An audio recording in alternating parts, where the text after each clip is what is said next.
अस्सलाम वालेकुम प्यारे दोस्तों, कैसे हैं आप। हम उम्मीद करते हैं कि अल्लाह ताला के फजल करम से आप तमाम दोस्त खैरियत से होंगे। प्यारे दोस्तों, मैं हकीम उमर दराज सिपरा आपकी खिदमत में हाज़िर हूँ। आज मैं आपको कुचला मुदब्बर करने का बहुत ही आसान तरीका बताऊँगा, जो कि पहले कभी किसी हकीम ने आपको नहीं बताया होगा। कुचला कैसे मुदब्बर किया जाता है ये मैं आपको बताऊँगा। ये बहुत ही आसान तरीका है। आप कुचला मुदब्बर करें और इससे फ़ायदा हासिल करें इंशाअल्लाह ताला। कुचला के बहुत ज़्यादा फ़ायदे हैं। कुचला रीवा, फालज, लकवा और मर्दाना कमज़ोरी में बहुत ज़्यादा काम करता है। कुचला मर्दाना कमज़ोरी में बहुत ज़्यादा काम करता है। पट्ठों की कमज़ोरी में कुचला बेहद मुफीद है। फालज में कुचला बेहद मुफीद है। जिस मरीज़ को लकवा हो गया हो उसको ये खिलाया जाए तो बहुत ज़्यादा फ़ायदा हासिल होता है। कुचले के बेशुमार फ़ायदे हैं, ख़ास तौर पर रीढ़ बाह की दर्दों में कुचला बेशुमार फ़ायदा करता है।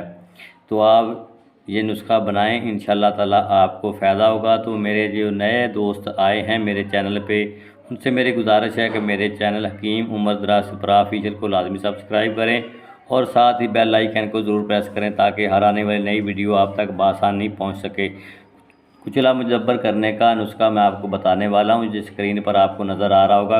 आपने कुचला 10 तोले लेना है। कुचला आपने खालस 10 तोले लेना है। पहले आपने 10 दिन रात रेत में दबा कर रखना है। इसको 10 दिन आपने कुचले को रेत में दबा कर रखना है और रोज़ाना ऊपर पानी डालते रहना है। कुचले को आपने रेत में दबा देना 10 दिन तक और रोज़ाना पानी ऊपर डालते रहना रेत पर, ठीक है। फिर इसके बाद कुचले को आपने रेत से निकाल लेना है। निकालने के बाद छिलका इसका उतार लेना है। छिलका उतारने के बाद आपने इसका पित्ता भी निकाल लेना है और पानी से इसको अच्छी तरह धोकर ताज़ा कुचला आपने भैंस के दूध में डाल लेना है।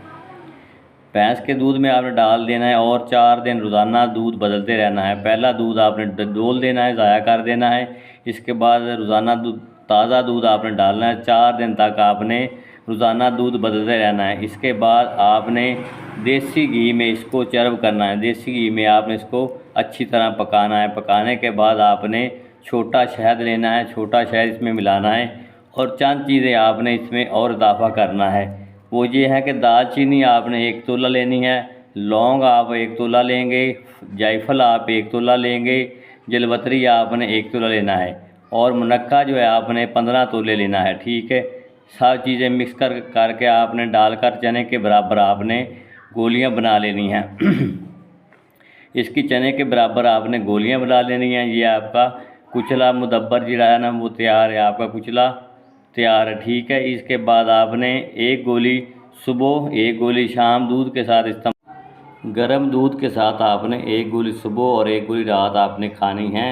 इसका ये फ़ायदा होगा मर्दाना कमज़ोरी में, ये बेहद मुफीद है। मर्दाना ताकत आ जाएगी, मर्दाना कमज़ोरी दूर हो जाएगी और रीढ़ व जोड़ों की जो दर्द होती है उसमें ये बेहद मुफीद है। जिसके खाने से रीढ़ व जोड़ों की दर्द ख़त्म हो जाएगी। जिस मरीज़ को फालज होगा वो ये इस्तेमाल करेंगे मुसलसल 1 महीने तक तो फालज ठीक हो जाएगा, और जिस मरीज़ को लकवा है वो ये 1 महीने तक इस्तेमाल करें तो लकवा भी ठीक हो जाएगा।